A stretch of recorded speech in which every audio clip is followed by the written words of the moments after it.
Gordon Hall helped me with one part of it. He said to me, I said, look, if I'm suing them for a lot of money, and they come at me and they say, look, we'll give you $1 million. What should I do? I said, I could use the $1 million. What do I do? And he gave me a great answer. So this is a great answer from Gordon Hall. He says, I conditionally accept your offer of $1 million, but that does not negate the fact that there's still an outstanding balance between us. So he said that way you could still take the money, but at least you have an. You're leaving it open for the rest, yeah. Right, because I've seen what happened in the case was called Rayleigh versus Maine. It was an Alabama case, and the game warden shot some man in the back. So he was found guilty, and I think he's either sitting in state prison or federal prison.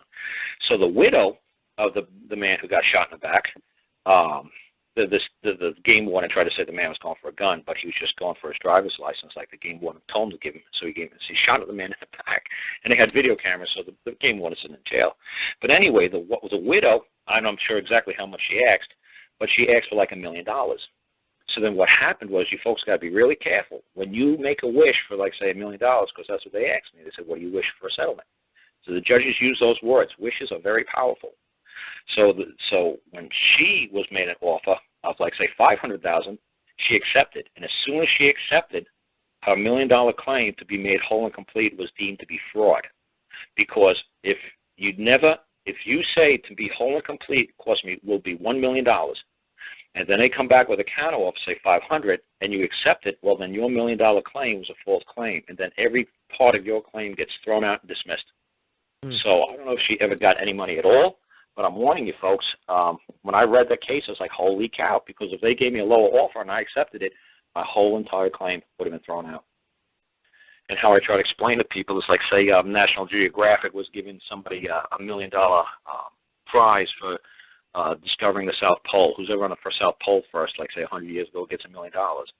So if Admiral Byrd went down there and he said, well, I discovered the South Pole, I put a flag there, here's a photo, and give me my $1 million.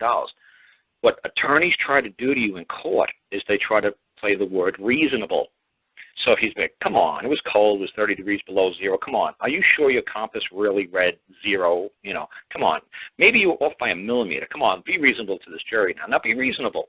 Tell us the truth. Maybe you might have been off by maybe a micron, maybe a millimeter. And if he says yes, then he didn't hit the South Pole. So what you would have to do is like, no, that is my word, and I'm sticking to it unless a man could come forth and claim that my claim is a false claim, that I did not hit the South Pole, then my claim stands as true until somebody comes here before the National Geographic Society and says that I filed a false claim. Then you could sue me to get the $1 million back. But until then, I want every damn dime that you said is the prize to hit the South Pole. I hit it. Anybody else wants to claim I didn't?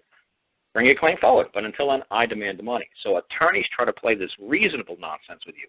So whenever you hear attorneys say reasonable, run like hell, because that's how they get you to say from it breaks your word, because your word is your bond. And if you move one iota off of your belief, and they could move you off your standing, they can knock you off your pedestal, your whole entire claim gets thrown out the window. So just stick to your guns, and when they say something, just say, that's my word, and I'm sticking to it. So like I said, my claim is going in, and like I said, I just printed out some orders, and the orders are really simple. Like I try to tell people, I said, like, the one order is just say, it is the order of court.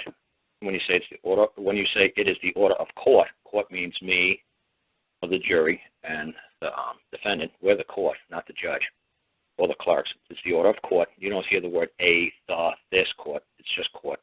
That the state of Alabama's court case stylized as JU 2001-51832 is to be known to the world as void ab initio, and all of its subsequent orders are to have no force of operation. So that's how simple an order has to be. It doesn't have to be elaborate. It doesn't have to be huge.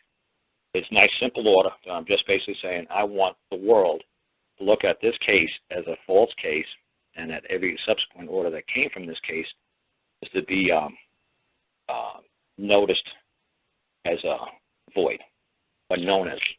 You don't want to use the word deemed, because deemed is a legalese word. And every single thing I write, there's not one legalese word in it. So when they try to come at me with legalese, I say, well, you're pro se. I say, no, I'm not pro se. I don't know what that means. Where can I find that in a common parlance? Where can I find that in a common term? I'm not pro se. I'm just a man. And if you try to diminish my standing, if you try to knock me off my pedestal as a man, I can't accept that. I'm just an aggrieved man. An aggrieved just means somebody who's lost his rights, and he wants his rights back.